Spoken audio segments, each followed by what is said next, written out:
के खजाने में भरने का काम कर रही है। आज कांग्रेस पार्टी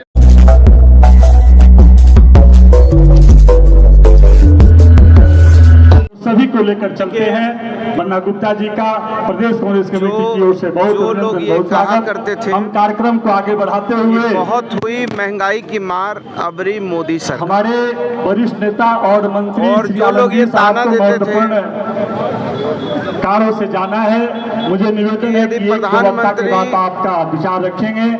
आपसे ही निवेदन है, 40 रुपया 50 रुपया में पेट्रोल हो जाना चाहिए था। ओजस्वी विचार रखने वाले महंगाई बढ़ रही है तो प्रधानमंत्री जी का दोष है। प्रदीप यादव जी से निवेदन करेंगे कि अपना विचार को रखें। पेट्रोल पर 220% टैक्स बढ़ा। सोशल मीडिया के हेड भाई गजेंद्र सिंह जी का बहुत इस कार्यक्रम में अभिनंदन है, स्वागत है आदरणीय श्री प्रदीप यादव जी। और आप सभी लोगों से निवेदन है कि अपना जगह पकड़े रहें, मीडिया बंधु सहयोग करें और इनकी बात को सुनकर हम अपने क्षेत्रों में ले जाकर लोगों को बताने का काम करेंगे। लेने का काम किया है मोदी जी ने, केंद्र की सरकार ने, आदरणीय प्रदीप यादव जी और 2,94,000 करोड़ रुपया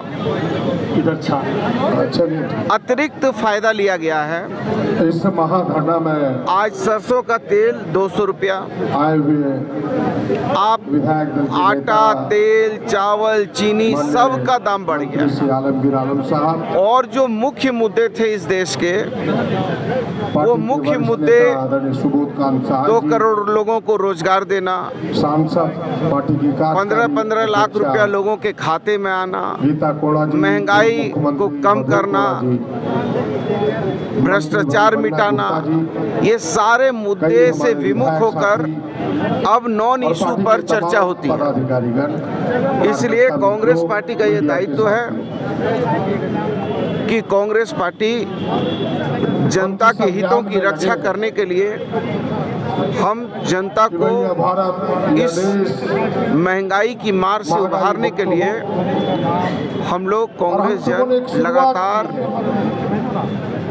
इस कांग्रेस ने अपने कदम सरकार के जन विरोधी सरकार के विरुद्ध में संकनात कर रहे हैं। जुमलाबाज और झूठ का पुलिंदा है मोदी। दाम बढ़ी है। हम देश में वहाँ से लाके यहाँ पूरा देश का खजाना विदेशी मुद्रा से भर दिए और ये बेईमान मोदी रिजर्व बैंक से 5 बार लोन लो चुका और देश को बेच करके जो अरबों रुपए आ रहा है, इसका क्या हो रहा है? इस सरकार को आज हम सब्सिडी देते थे गैस पर, डीजल पे और पेट्रोल पे, ये लाखों लाख हजार करोड़ रुपया उससे जमा किए हैं। वो क्या अपना पेट में जमा करके रखे हैं? लोग का हर दिन सुबह शाम दोपहर पॉकेटमारी हो रहा है। ऐसा महंगाई कभी हुआ था क्या? और अब पेटमारी हो रहा है कि लोग खाने की चीज की महंगाई इतना व्यापक हो गया कि लोग भूखे मरने के स्टेज में। आपके समय में जब महंगाई बढ़ी तो महंगाई बढ़ रही तो आप लोग उतनी मुखरता से विरोध नहीं करते। हमारे समय में प्रेस पर सेंसरशिप नहीं था। पूरे 7 वर्ष में आपने मोदी का नाम एक बार नहीं लिया है। हमारे समय में ये जितना नौटंकी करते थे गैस का सिलेंडर लेके, आज वो उनका सिलेंडर कहाँ गया? जब हमारा 46 रुपये बढ़ता था और आज 1000 रुपये हो गया, तो ऐसे स्थिति में हमारी लड़ाई और आज देश में जो क्षेत्रीय पार्टियां हैं, इसीलिए कांग्रेस अपना सेक्रीफाइस करके क्षेत्रीय पार्टियों का साथ लेकर के उनको ये व्यापक लड़ाई में अपने साथ लेने का प्रयास कर रहा है। कि कांग्रेस की जो अपने देश की जो अर्थव्यवस्था है, हमेशा से ये रहा है कि उदार नीति अपनाना रहा है। लिबरलाइजेशन, इंडियन इकोनॉमिक लिबरलाइजेशन के ये नीति पर चलते रहा है। हमारे प्रधानमंत्री तत्कालीन प्रधानमंत्री डॉक्टर मनमोहन सिंह जी ने पूरे देश में एक इकोनॉमिक लिबरलाइजेशन के आधार पर लाया था, जिसमें सरकार के पास में अपनी राजकोषीय वहाँ पर बहुत सारा वहाँ पर धन लगा हुआ था, लेकिन कभी भी टैक्स इतनी ज़्यादा बढ़ा करके नहीं किया कभी भी उन्होंने। और कभी भी टैक्स किसी पर जबरदस्ती थोप करके कभी भी खजाना भरने का काम नहीं किया।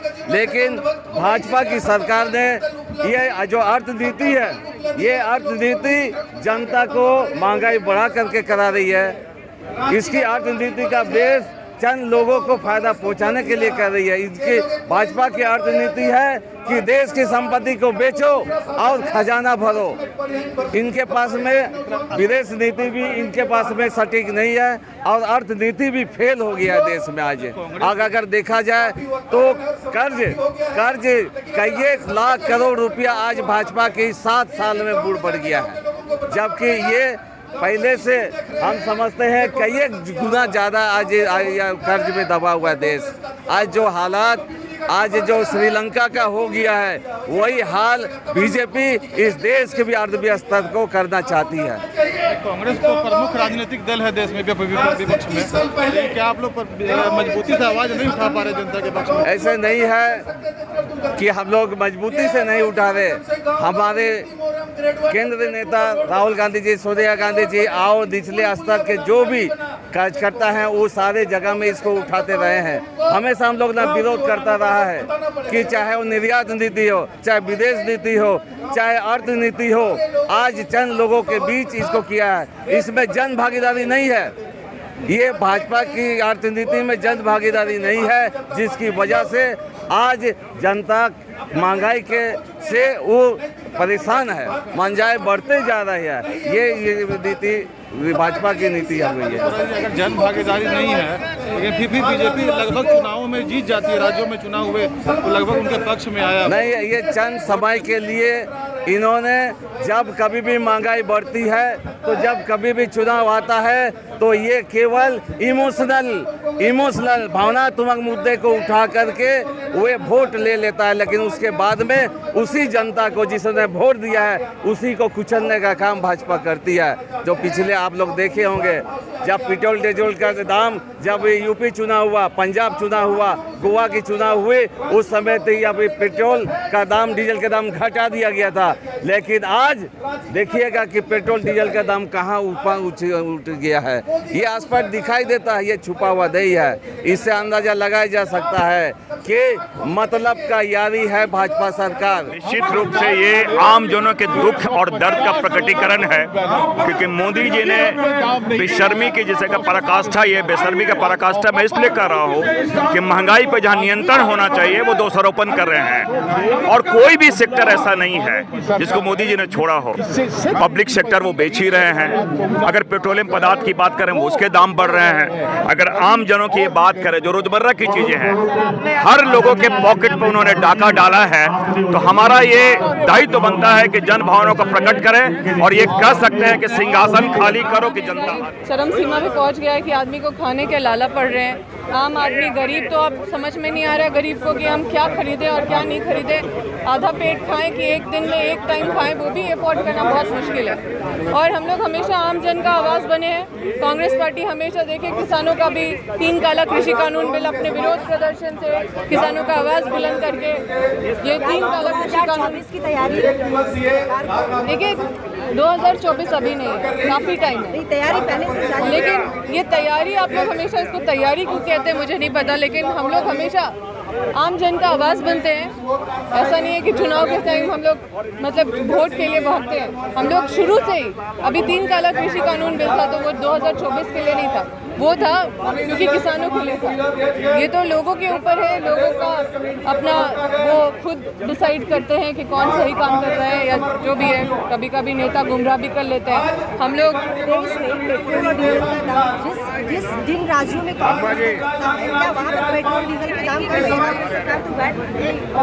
देखिए, केंद्र सरकार ने जितना बढ़ा दिया रखा है गैस सिलेंडर पेट्रोल का दाम, ये सर चढ़ के बोल रहा है, सबको त्रस्त किया और विरोध में हम लोग यहाँ पे प्रदर्शन कर रहे हैं। लगातार देश में महंगाई बढ़ रही है और इससे आम जनजीवन त्रस्त है। खासकर जो घर की महिलाएं हैं सबसे ज़्यादा आज उनको तकलीफ हो रही है। आज वो दुख में है कि अपने बच्चों को सही पोषण नहीं दे पा रही हैं। आज महंगाई की वजह से उनको हर चीज़ में कटौती करनी पड़ रही है। तो ये बात कांग्रेस पार्टी उठा रही है। कांग्रेस पार्टी लगातार ये मांग कर रही है कि आप महंगाई कम करिए। जिस तरह से भारतीय जनता पार्टी लगातार 2 आम चुनावों में ये वादा करके आई कि हम सबका साथ सबका विकास करेंगे, आम जन के लिए काम करेंगे, महंगाई कम करेंगे, लेकिन वो अपने वादों से ही मुकर रही है। तो इसलिए हम लोग सरकार को याद दिला रहे हैं कि भाई ये वादा आपने किया था और आज अगर आप कम नहीं करिएगा तो कांग्रेस पार्टी लगातार इस बात को उठाएगी। जिस तरह 3 काले कानूनों को वापस लेना पड़ा, आपको महंगाई भी वापस लेनी पड़ेगी। और हम लोगों ने सदन में भी इस पर चर्चा की मांग रखी है और हम लोग आगे भी इस पर हम लोगों की आंदोलन चलते रहे।